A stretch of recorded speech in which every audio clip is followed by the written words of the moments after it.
Et je pense que dans pas mal d'éducations peut-être plus positives, on a aussi pas beaucoup d'exemples.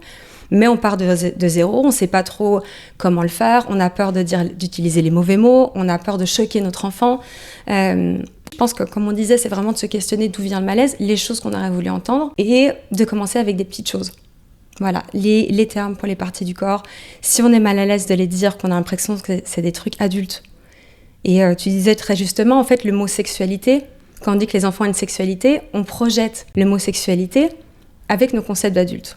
Et c'est une question que je pose, mais 100% dans toutes les formations et dans le livre, c'est de dire quels sont les premiers mots qui te viennent en tête quand tu penses homosexualité. Et de juste, sans jugement, les noter et de se dire, ok, je regarde ces mots, est-ce que ces mots sont principalement en lien avec une sexualité adulte ? Et souvent, c'est le cas. Et donc, c'est normal, on associe ce mot-là à quelque chose qui est uniquement adulte, alors que la découverte du corps, c'est dans l'enfance. Et c'est pareil, en fait, finalement, il ne faut pas avoir peur des enfants et de leur en parler.